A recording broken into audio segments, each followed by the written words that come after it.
আচ্ছা, আপনিও কি কেক তৈরি করতে ভয় পাচ্ছেন অথবা বারবার কেক তৈরি করতে গিয়ে ফেল হয়েছেন? তাহলে আজকের এই রেসিপিটি আপনাদের জন্যই।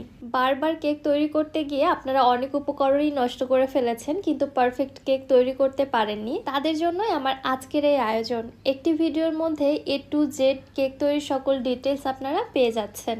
আসসালামু আলাইকুম everyone, welcome back to my channel. কোনো প্রকার ওভেন ছাড়াই আজকে আমি চুলাতে কেকটা তৈরি করব। এছাড়াও পারফেক্ট কেকের ক্রিম কিভাবে তৈরি করবেন সকল ডিটেলস সহ রেসিপিটি শেয়ার করেছি। কথা না বাড়িয়ে চলুন ঝটপট রেসিপিটি দেখে আসি। বিসমিল্লাহ। ফার্স্টে আমি শুকনো উপকরণগুলো চেলে নিচ্ছি। এখানে নিচ্ছি 1/3 কাপ ময়দা, 1 টেবিল চামচ কর্নফ্লাওয়ার, 1 টেবিল চামচ গুঁড়া দুধ, হাফ চা চামচ বেকিং পাউডার এবং 1/4 টিস্পুন বেকিং সোডা। এই উপকরণগুলো নিলাম আমি 2টি ডিমের জন্য। আর শুকনো উপকরণ কিন্তু অবশ্যই চেলে নিতে হবে। এই পার্টটা কোনোভাবেই স্কিপ করা যাবে না। আরও বেশি ভালো হয় যদি এই উপকরণগুলো আপনারা 2 থেকে 3 বার চেলে নিতে পারেন। আমি একটি চামচের সাহায্যে সব উপকরণগুলো খুব ভালোভাবে মিক্স করে নিচ্ছি যেন বেকিং পাউডারটা সব দিকে সমানভাবে পৌঁছে যায়। মিশ্রণটিকে এক সাইডে রেখে আমি ডিমের ফোমটা তৈরি করে নিচ্ছি। একটি মিক্সিং বোলে রুম টেম্পারেচারে থাকা 2টি ডিম ভেঙে নিচ্ছি। ডিম যদি ফ্রিজে থাকে অবশ্যই কেক তৈরির আগে বের করে রাখতে হবে। গরমকালে আধা ঘন্টা আগে রাখলেই এনাফ, আর শীতকালে প্রায় 1 থেকে 1.5 ঘন্টা আগে বের করে রাখতে হবে। আমি ডিমের সাদা অংশ এবং কুসুমটাকে আলাদা করে নিয়েছি। এবার একটি বিটার দিয়ে সাদা অংশটাকে কিছুক্ষণ বিট করে নিচ্ছি, সাদা অংশের মধ্যে কিছুটা ফেনা ক্রিয়েট হওয়া পর্যন্ত। যখন এরকম ফেনা হয়ে এসেছে ওর মধ্যে দিয়ে দিচ্ছি 1/3 কাপ চিনি। চিনিটা একবারে না দিয়ে আমি 2 ধাপে অ্যাড করে দিচ্ছি। ধাপ করে একবারে চিনিটা ঢেলে দিয়ে ফেললে ফোমটা কিন্তু ভালো হবে না, ফোমটা নষ্ট হয়ে যেতে পারে। এজন্য চেষ্টা করবেন অল্প অল্প করে দিয়ে ডিমের ফোমটা তৈরি করতে। ঠিক এরকম একটা ডিমের ফোম তৈরি করে নিয়েছি, দেখতে পাচ্ছেন একদম স্টিফ হয়েছে। এবার এর মধ্যে দিয়ে দিচ্ছি ডিমের কুসুম 2টি। কুসুম 2টি দেওয়ার পরে বেশিক্ষণ বিট করা যাবে না, 4 থেকে 5 সেকেন্ড একটু বিট করে নিব। এই পর্যায়ে ওভার বিট করলে ডিমের ফোমটা নষ্ট হয়ে যাবে। ভালোভাবে মিশিয়ে নেওয়ার পরে দিয়ে দিচ্ছি 2 টেবিল চামচ সয়াবিন তেল। স্পঞ্জ কেকে তেল দিলেও চলে, না দিলেও চলে, এটা টোটালি অপশনাল। আপনারা চাইলে দিতে পারেন, আবার স্কিপও করা যেতে পারে। তেলটা দেওয়ার পরেও কিন্তু বেশিক্ষণ বিট করা যাবে না, জাস্ট 4 থেকে 5 সেকেন্ডের মতো বিট করে নিলেই হবে। এবার এর মধ্যে দিয়ে দিচ্ছি সেই শুকনো উপকরণগুলো। শুকনো উপকরণগুলোও কিন্তু একবারে দিয়ে দেওয়া যাবে না, আমি অর্ধেক করে 2 বারে দিয়ে মিশিয়ে নিব। 1 চা চামচ দিয়ে দিলাম ভ্যানিলা এসেন্স, এতে করে কেকের মধ্যে আর ডিমের গন্ধ আসবে না। এবারে বিটারের একটি কাঁটার সাহায্যে আমি শুকনো উপকরণগুলো মিশিয়ে নিচ্ছি। একটু খেয়াল করুন, আমি কিন্তু একদমই তাড়াহুড়া করছি না বা উল্টাপাল্টাভাবে মিশিয়ে নিচ্ছি না। বিটারের কাঁটাটা জাস্ট এক সাইড থেকে এইভাবে আলতো করে ঘুরিয়ে ঘুরিয়ে শুকনো মিশ্রণগুলো মিশিয়ে নিচ্ছি। মেশানোর সময় কাঁটাটা আলতো করে এভাবে একটু ঝাঁকিয়ে দিতে হবে, এতে করে শুকনো মিশ্রণে যদি কোনো দলা থেকে থাকে সেগুলো ভেঙে যাবে। প্রথম ধাপে মিশিয়ে নেওয়ার পরে পরবর্তীতে যে শুকনো মিশ্রণটুকু ছিল সম্পূর্ণটা দিয়ে আমি আবারও মিশিয়ে নিচ্ছি। আর খেয়াল করছেন হয়তো এই মিশ্রণটা তৈরি করার সময় আমি এখানে কোনো লিকুইড দুধ বা পানির ব্যবহার করছি না, কারণ আমি এখানে যে ডিম 2টি ব্যবহার করেছি সেগুলো কিন্তু যথেষ্ট বড় ছিল। ডিমের সাইজ যদি ছোট হয়ে থাকে তাহলে এখানে সামান্য একটু পানি বা দুধ অ্যাড করা লাগতে পারে। কেকের ব্যাটারটা আমার রেডি হয়ে গেছে, দেখতেই পাচ্ছেন এটা কতটা ফোমি হয়েছে। ফোমটা একটুও ডেবে যায়নি।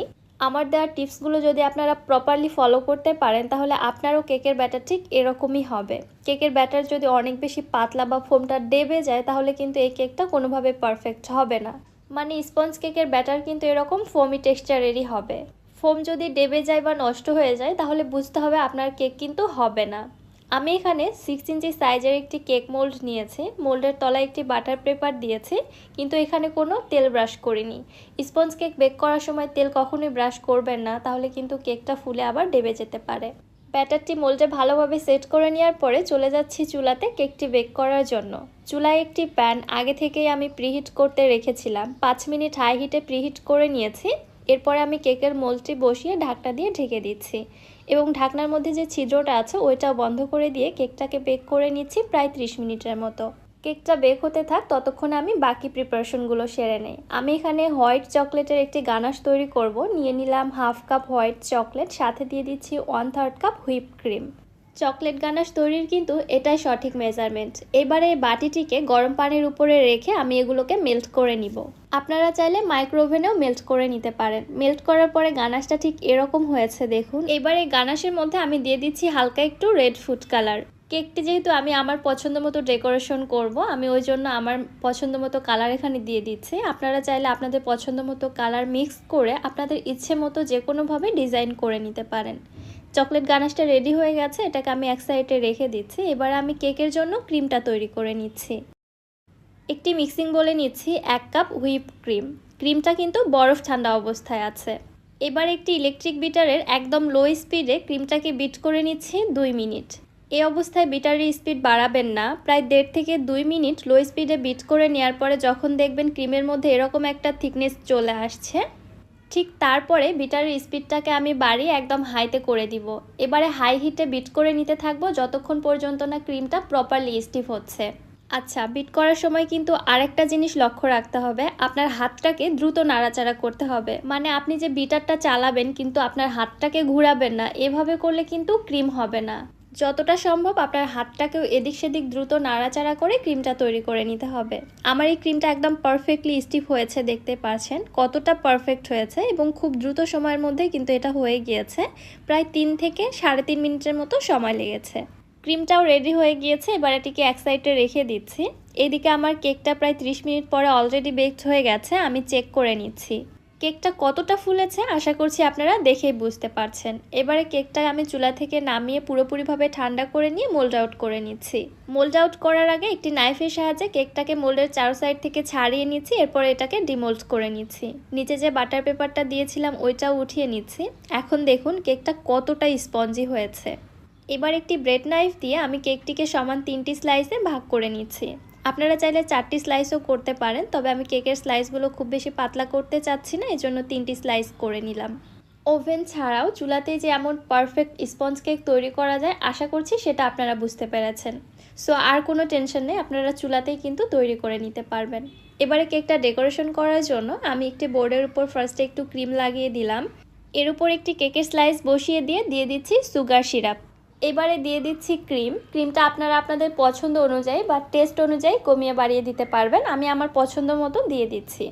একটি লেয়ার দেওয়ার পরে আমি আবারও একটি কেকের স্লাইস বসিয়ে দিয়ে পরিমাণ মতো সুগার সিরাপ দিয়ে আবারও ক্রিমের লেয়ার দিয়ে দিচ্ছি। কেকের যে একদম নিচের স্লাইসটা ছিল ওইটা আমি এবারে কেকের উপরে দিয়ে দিচ্ছি। আবারও সুগার সিরাপ দিয়ে উপরে সামান্য একটু ক্রিম দিয়ে এবার আমি ক্রাম কোট করে নিচ্ছি। যারা নতুন নতুন কেক তৈরি করা শিখছেন তাদের জন্য কিন্তু এই স্টেপটা ভেরি ইম্পর্টেন্ট। মানে কেকটার ফিনিশিং আনার জন্য ক্রাম কোট করে কেকটাকে প্রায় আধা ঘন্টা নর্মাল ফ্রিজে রেখে সেট করে নিতে হবে। আধা ঘন্টা পর ফ্রিজ থেকে নামিয়ে কেকটিতে আমি ফাইনাল কোটিং দিয়ে নিচ্ছি। একটি পাইপিং ব্যাগে ক্রিম ভরিয়ে সাইড দিয়ে এভাবে দিয়ে দিচ্ছি, এতে করে ফিনিশিংটা দেওয়া অনেকটাই সহজ হয়। এবার একটি প্যালেট নাইফ দিয়ে আমি সাইডের ফিনিশিংটা দিয়ে নিচ্ছি। আপনার ক্রিম যদি পারফেক্টলি স্টিফ হয় তাহলে এই ফিনিশিংটা দেওয়া খুবই সহজেই হয়ে যায়। আমি তো প্রফেশনাল হোম বেকার না, তারপরে ওই কাজটা আমার কাছে একদমই প্যারা লাগে না, খুবই ইজিলি একটা ফিনিশিং চলে আসে। একদম লাস্ট ফিনিশিং দেওয়ার সময় প্যালেট নাইফটিকে বারবার টিস্যুর সাহায্যে মুছে নিয়ে ফিনিশিংটা দিতে হবে, তাহলে আর কোনো সমস্যা হবে না। এরপরে বাকি যে ক্রিমটুকু অবশিষ্ট ছিল এর মধ্যে আমি কয়েক ফোঁটা রেড ফুড কালার দিয়ে ভালোভাবে মিশিয়ে নিচ্ছি। সামান্য একটু রেড ফুড কালার এরকম ক্রিমের মধ্যে ব্যবহার করলে এরকম হালকা একটি পিঙ্ক কালার চলে আসে। এবারে সামান্য একটু করে ক্রিম আমি কেকের নিচের দিকে লাগিয়ে দিচ্ছি। প্যালেট নাইফ দিয়ে আমি আবারও এভাবে ফিনিশিং দিয়ে নিচ্ছি। আমি আবারও বলছি আমি আমার পছন্দ মতো ডিজাইন করে নিচ্ছি, আপনারা আপনাদের পছন্দ মতো ডিজাইন করে নিতে পারবেন। এবারে চকলেট গানাশটা আমি একটি পাইপিং ব্যাগে ভরিয়ে নিয়ে কেকের সাইড দিয়ে এভাবে দিয়ে দিচ্ছি। চকলেট গানাশ দেওয়ার পরে একটি রোজ নজেলের সাহায্যে কেকের উপরে আমি কয়েকটি এরকম ফুল দিয়ে দিচ্ছি।